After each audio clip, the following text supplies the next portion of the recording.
Hello fashion people, welcome back to my YouTube channel. If you are a new subscriber, you are highly welcome, and if you are a returning viewer, thank you for always. I hope you get value for every video you watch. So today we are going to be drafting a basic bodice block for a plus size, and we are starting with the front pattern.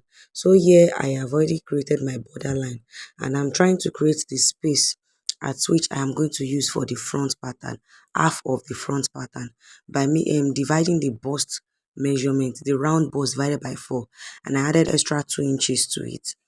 So now the first thing I'm drafting is my bust point, the length of my bust point from the shoulder to the bust point.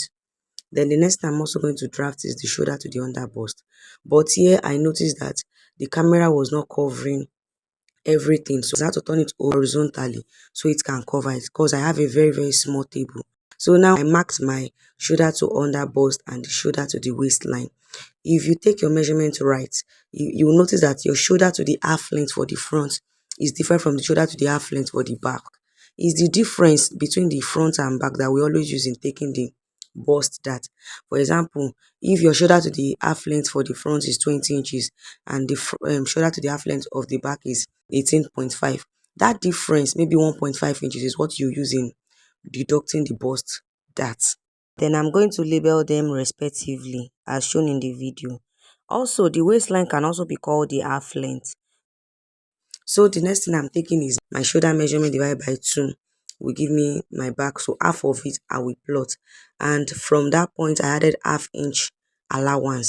Then after the ½ inch, I came down by 1 inch for my shoulder slope. Then I'll make use of my ruler to make a slant, which will serve as my shoulder slope. The next thing for me to input is the neckline. So I'm making use of a basic neckline of 4 inches and the neck width of 4 inches also. I have already added the formula, so please watch and understand the reason why I use that. Now I'm going to use my hip curve to make a curve to get a round neckline.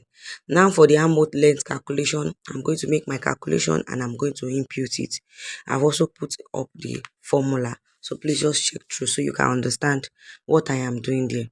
To get a perfect armhole length, I have to check my shoulder measurement divided by 2. I have to just input it there.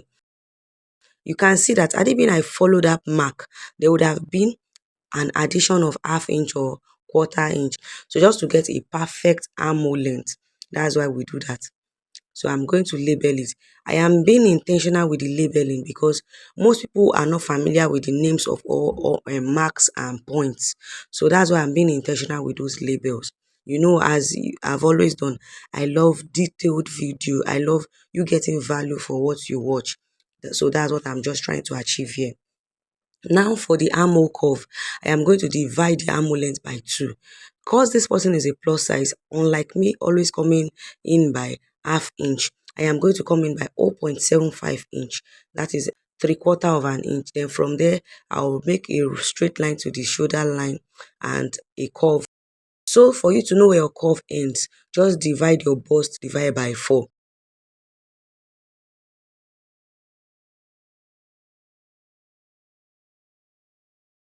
So now let's input the dart. As for the dart, it is the nipple to nipple measurement. The right English is actually bust pan, but I'm trying to use term that everyone will be familiar with. So you divide it by 2. You know, we are drafting half of the front pattern, and that's how I was able to get this line. Then I'm going to rule a straight line from the bust point, the under bust, and the waistline. Because this person is a plus size, for you to get a pronounced and a well-defined waist dart, it is advisable you make use of 2 inches as 1 inch on each dart leg. You can also make use of 1.5 inches, that's 0.75 on each dart leg. Then I'll come down by 1 inch from the bust point and I will rule the dart intake from there. Then after, we are going to take our body measurement. So I'm going to input the body measurement, the bust round bust divided by 4 and the round waist divided by 4. So that's that, the intake of the dart. I'm going to return it back to the waist area so as to avoid shortage. Then I'm going to rule a line. I'll connect the dots together as shown in the video. Then after, I'm going to take the bust dart. As I've said earlier, whatever result you get from subtracting the half length of the front from the back is what you use in taking your bust dart.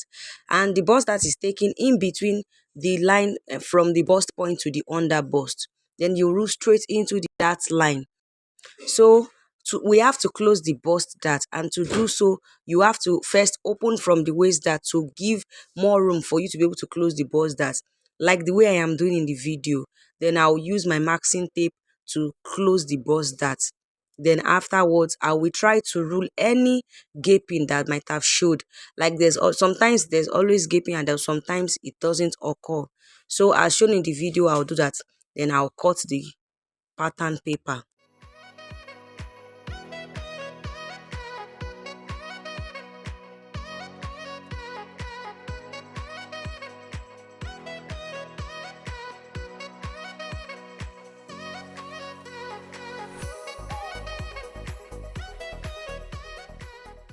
I've already added a bonus video to this tutorial, so watch till the end of this video and you'll see the bonus which I added.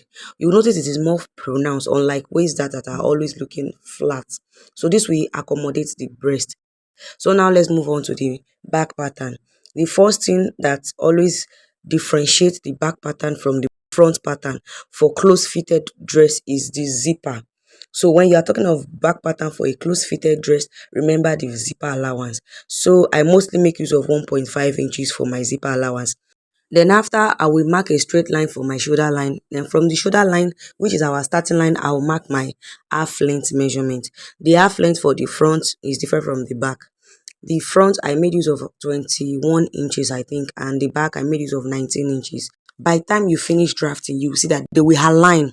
So afterwards, I marked my shoulder measurement divided by 2 and I added half inch. From there, I came down by 1 inch for the shoulder slope. So for the neck width you make use of in the front is also same thing you have to make use of in the back, so that the neckline will align. So I'm going to make use of a straight ruler to connect the point from the neck width down to where my shoulder slope is. Then the neck depth I made use of 2 inches. I think 2 inches is basic, but you can also do lower neckline depending on what you are trying to achieve.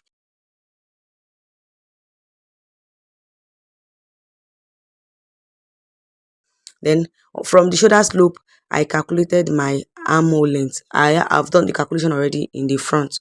So I just impute it. And I also repeated that measure I did, like to get a accurate armhole length. Then I rule. I hope you understand my video.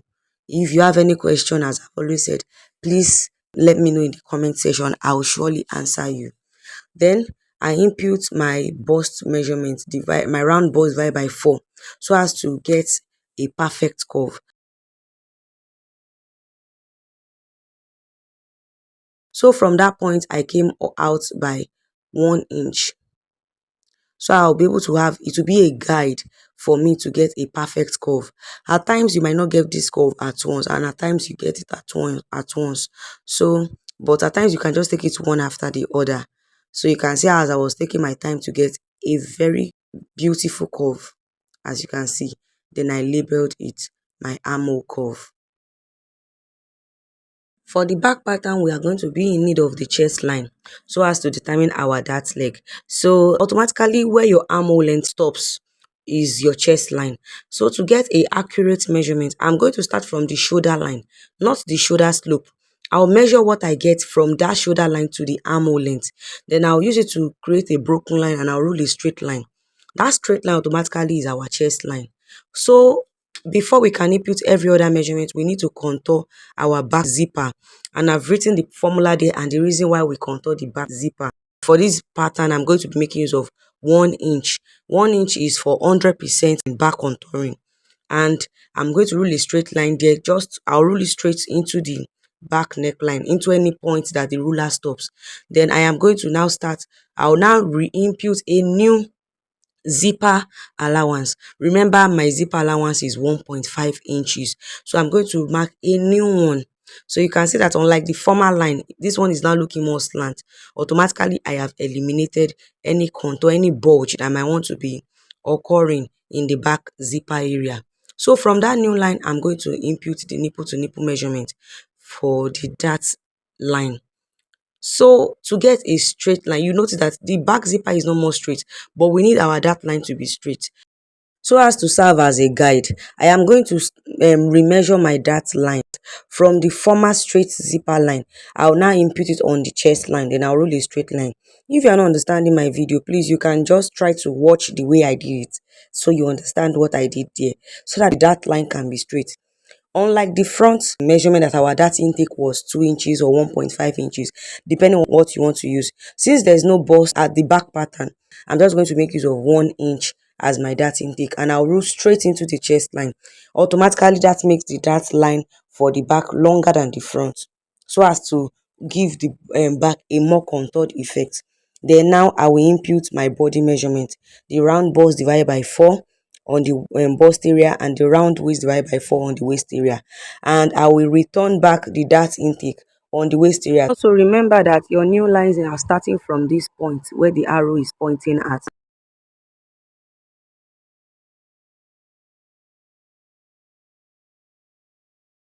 I labeled the neckline, and you'll notice that I ruled the neckline straight into the zipper allowance. You don't curve your neckline. Whatever you are going to do, whatever neckline design you want, let it be from the neckline to the zipper, where the zipper stops. But on the zipper, just make sure it is straight to avoid shortage. Then I'll cut.